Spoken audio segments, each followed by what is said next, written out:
భారతదేశానికి చెక్ పెట్టేందుకోసం అని చెప్పేసి బంగ్లాదేశ్లో ఉన్నటువంటి చిట్టగాంగ్ ప్రాంతంలో ఉన్నటువంటి మాజీ ఎయిర్ బేస్ని చైనాకి ఇచ్చేయడానికి సిద్ధమని చెప్పి బంగ్లాదేశ్ ప్రస్తుత తాత్కాలిక అధ్యక్షుడు యూనస్ ఒకవైపున ప్రకటన చేస్తుంటే మరొక వైపున ఇలాంటి పరిణామాలకు సంబంధించినటువంటి చర్చ పెద్ద ఎత్తునే నడుస్తూ ఉంటే అదే సందర్భంలో మన సరిహద్దుల్లో ఉన్నటువంటి గాల్వన్ లోయ అవతల పక్కన ఎయిర్ బేస్ లాంటిది ప్రిపేర్ చేసుకుంటుంటే మనం చైనాకి పక్కన ఉన్నటువంటి ప్రాంతాల్లో ఉన్నటువంటిది అటు లక్షద్వీప్ వైపు అండమాన్ నికోబార్ ఐలాండ్ వైపు మన navy బేసుల్ని air బేసుల్ని prepare చేసుకుంటుంటాం.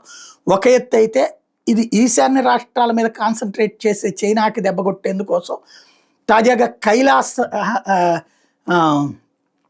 Kailash hour ప్రాంతంలో ఉన్నటువంటి త్రిపురలో ఉన్నటువంటి కైలాస్ హార్ ప్రాంతంలో ఉన్నటువంటి ఎయిర్ ఫీల్డ్ని పూర్తి స్థాయిలో డెవలప్ చేయడానికి ఓకే చేసింది.